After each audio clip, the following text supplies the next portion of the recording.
Hello guys, let's start our today's topic, that's digoxin.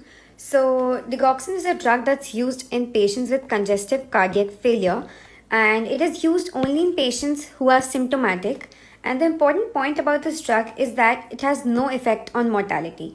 The other drugs that we give for congestive cardiac failure like beta blockers or AC inhibitors or ARBs, they decrease mortality, but digoxin, it has no effect on mortality. Now, talking about pharmacokinetics, so we have three important points about pharmacokinetics. First is that it has good oral absorption. Now, the second point is it has high distribution. So, whenever a drug has high distribution, it means that a loading dose has to be given. So, the first dose that you give is a loading dose. Now, the third point is that the elimination is by the renal system. Now, moving on to the mechanism of action. So, mechanism of action can be cellular or on the organ level. So we'll talk about cellular first, and moving on to the cellular, we have two: extracellular and intracellular. So we'll talk about extracellular part first. Now digoxin, it blocks the sodium potassium ATPase pump. Now what do I mean by that? So the sodium potassium ATPase pump, normally it causes reverse depolarization. That means it throws the sodium out of the cell and it brings the potassium inside the cell. So whenever I block the sodium potassium ATPase pump, that means the sodium is not going outside and the potassium is not coming inside, which means the potassium increases outside and sodium increases inside. So that means it causes hyperkalemia in the body.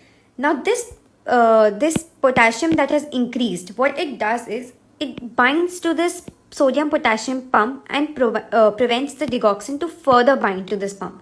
That means it does not allow the digoxin to bind, and that means it prevents digoxin toxicity. Now you need to remember that for example, if you're talking about a situation, if a patient is on diuretic.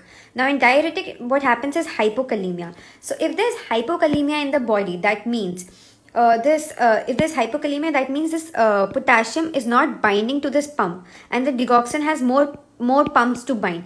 So if digoxin binds to more pump, that will in turn lead to digoxin toxicity. So in case of diuretics, there is digoxin toxicity seen. So you need to remember this point whenever you're prescribing this drug to a patient with on diuretic. Now we'll move on to the intracellular part. Now in intracellular part, there's also another pump, that is a sodium calcium exchanger. Now what this pump normally does is it pushes the calcium outside the cell and pushes the sodium inside the cell. But we know that since the sodium potassium pump is blocked, there's already too much of sodium inside the cell. So if there's too much of sodium inside the cell, the more sodium won't come in. So this will be blocked. Now if this is blocked, the calcium won't go out and the calcium will increase inside the cell. So there will be increase in intracellular calcium. Now when there's increase in intracellular calcium, this will cause delay after depolarization. Now what do I mean by that? So normally if we see two cycles. So this is one cycle and then there's a break and there's another cycle. So normally if we block the calcium channel, that means the depolarization, the plateau phase decreases. Now what we are doing is the calcium is increasing inside the cell. So since the calcium is increasing, there will be more depolarization. There will be another depolarization, and that will be called as extrasystole. Now this extrasystole, if it's repetitive, it will cause a arrhythmia, that will be ventricular bigeminy or trigeminy. Now this is a very important point because ventricular bigeminy is the most common digoxin induced arrhythmia. Now, if this ventricular bigeminy or trigeminy is there in the body, and if the calcium further increases, then there will be ventricular tachycardia, and if it further increases, then there will be ventricular fibrillation.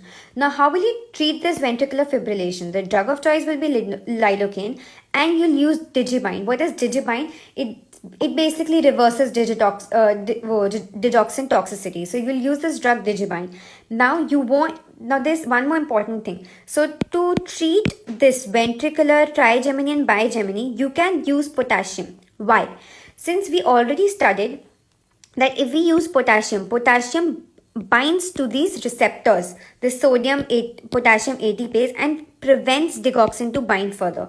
So this way, what potassium does is it prevents digoxin toxicity. So you can use it in ventricular bigeminy or trigeminy because these are not life-threatening arrhythmias. But when I'm talking about ventricular fibrillation, so ventricular fibrillation is it's a life-threatening situation. It is caused in toxicity of digoxin. So if there's already digoxin toxicity and I give potassium, there's already digoxin toxicity and I give potassium, that means digoxin toxicity, that means there's hyperkalemia. In hyperkalemia, if I give potassium further, that means it is gonna worsen the situation. So guys, remember that in ventricular fibrillation, you won't give K+. But in ventricular bigeminy and trigeminy, you can give K+. That is potassium ion. Now moving on to the next part, mechanism of action on the basis of organ. So the organ that it affects is heart. Now we have two scenarios, normal dose and high dose. So I'll talk about high dose first. So when you're giving digoxin high dose, it acts as a sympathomimetic. That means it pushes the sympathetic system. That means it causes tachyarrhythmia. But when I'm talking about normal dose, in normal dose, it causes parasympathomimetic effect. What does that mean? Now, parasympathomimetic effect, we know that the parasympathetic system, it blocks the AV node and also it blocks the SN node and also the AV node. Now, what you need to remember is, we know that the AV node and the SN node are blocked, but the calcium is increasing in the atrial cells. We already studied this in the intracellular effect, that the calcium will increase. So the calcium is increasing inside the cell. This calcium will further cause atrial tachycardia. Because there is calcium increasing, calcium will cause another extra systole, it will cause atrial tachycardia. The most important thing, that is the most characteristic digoxin induced arrhythmia, is this, that there will be AV nodal blockage and still there will be atrial tachycardia. This cannot be seen anywhere else. So when I'm in the hospital and I get this ECG with these two things, I know it has to be digoxin induced arrhythmia.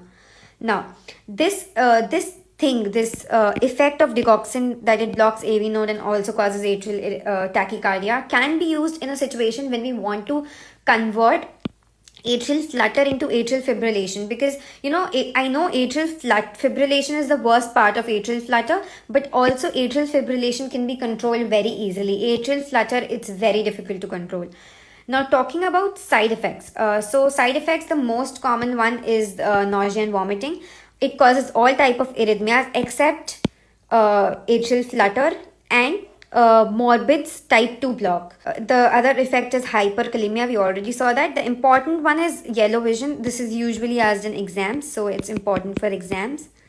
And we have also gynecomastia. Now we'll talk about the contraindications of the disease. So contraindications in 3 ways. We'll talk about the conditions it's contraindicated in. So obviously it's contraindicated in hypokalemia, because in hypokalemia there's less potassium in the body, so the sodium potassium pump is free for the digoxin to bind. It binds more, there's digoxin toxicity. Second is renal failure. I told you that the elimination of digoxin happens through kidneys. So if there's renal failure, the elimination won't happen, it will decrease, so it will cause digoxin toxicity. And the important thing is MI over here, because MI is a new thing. So we know that MI increases the permeability of cell to calcium. So if MI is there in the body, it will increase the permeability and calcium will be more inside the cell. And this calcium inside the cell will cause the tachycardia problem. Now I'll talk about the drugs. You need to mug up this. You have to remember diuretics, because obviously we talked about diuretics cause hypokalemia. Then there's quinidine, there's amiodarone, and there's propafenone. So you need to remember these drugs. And there's important thing that this drug is contraindicated in WPW syndrome. So we read right now that it blocks AV node. So WPW syndrome is a problem about it's a arrhythmia of accessory pathway. So if I block the AV node, the conduction in the accessory pathway increases. So basically I'm worsening the situation in WPW syndrome. So I cannot give digoxin. And last important points are that since it has low therapeutic index, you need to monitor, and this you need to remember this value because it's important, that the plasma level should always be less than 1 nanogram per milliliter, because this can be asked in exams for MCQ basis. So this is important for MCQs. And the route oral is preferred. We can also give it IV, but why will I prefer oral route is because it has low therapeutic index. So if I give IV, it's continuously going and it's affecting the body. But oral, since it goes on a timely interval, I know when the toxicity is happening. I can control it. But in IV, since it rushes in a more rapid state, the drug rushes in a more rapid state, so it can cause a problem. So we prefer oral route. And I think that's it for the topic. Thank you for watching, guys. Bye.